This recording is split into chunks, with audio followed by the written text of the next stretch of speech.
Bonjour, Hubert Daboville, 66 ans, dont 40 passés expatriés aux Philippines. Je suis marié avec une Philippine, j'ai 4 enfants et bientôt 4 petits-enfants. Avec mes 5 colistiers, c'est la première fois que nous nous présentons à cette élection des conseillers des Français de l'étranger. L'expérience que j'ai vécue depuis 7 ans me pousse à croire qu'il y a encore beaucoup à faire. On doit faire beaucoup plus, beaucoup mieux.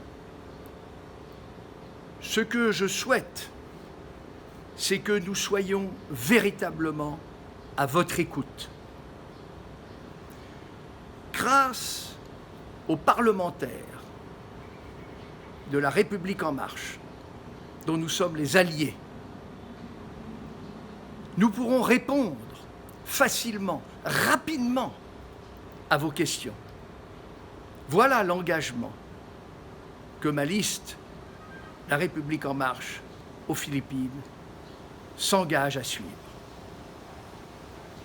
Nous vous écouterons, nous comprendrons, nous répondrons et nous avons les leviers pour pouvoir vous apporter les solutions auxquelles vous êtes en droit d'attendre.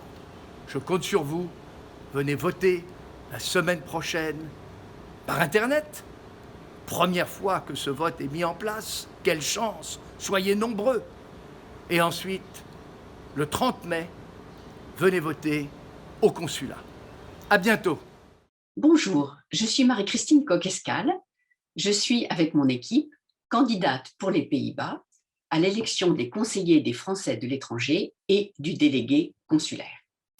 Si je devais décrire le rôle du conseiller, en un mot, je dirais que c'est un rôle politique, car il s'agit de la vie de la communauté française aux Pays-Bas, il s'agit du rayonnement de la France à l'étranger, et il s'agit aussi d'élire un sénateur en septembre prochain, puisque les conseillers et le délégué sont grands électeurs, élisant un sénateur pour les Français établis hors de France.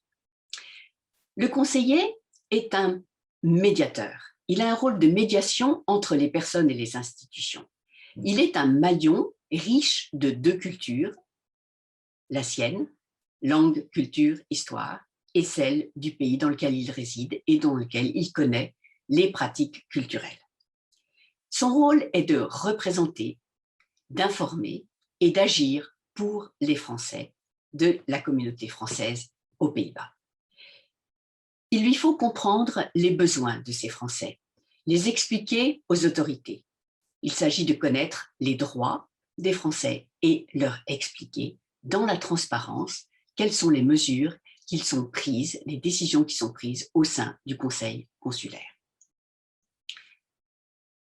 Il ne lui suffit pas d'observer et de comprendre, il lui faut aussi de l'empathie et il lui faut aussi une dose d'action pour proposer des changements. Il est à l'écoute, bien entendu, avec bienveillance et probité, pour créer et développer du lien entre les Français. Les Français qui sont tous des ambassadeurs de la France et de la francophonie.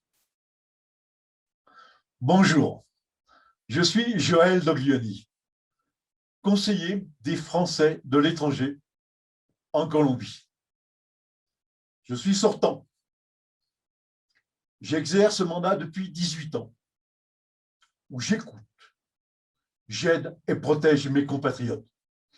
Surtout actuellement, où nous sommes en Colombie, en crise économique, sociale et politique. De plus, je suis administrateur de la Caisse des Français de l'étranger et président de l'Union des Français de Colombie.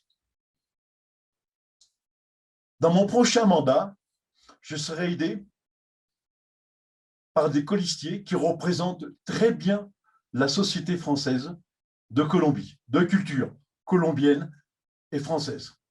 Ce sont des entrepreneurs, des enseignants et des scientifiques.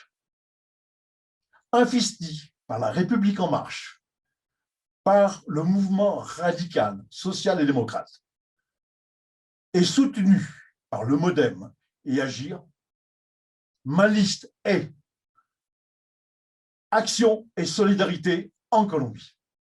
Bonjour, je suis Mathilde Quilleret, candidate dans la circonscription Norvège et Islande.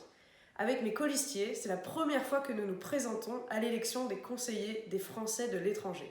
En un mot, si je devais décrire le rôle du conseiller des Français de l'étranger, ce serait vous informer, vous écouter et faire porter votre voix. Bonjour, je suis Jean-Pierre Renaulot, candidat pour la 2e circonscription d'Allemagne. Si je devais décrire la fonction de conseiller en un seul mot, je dirais aidant.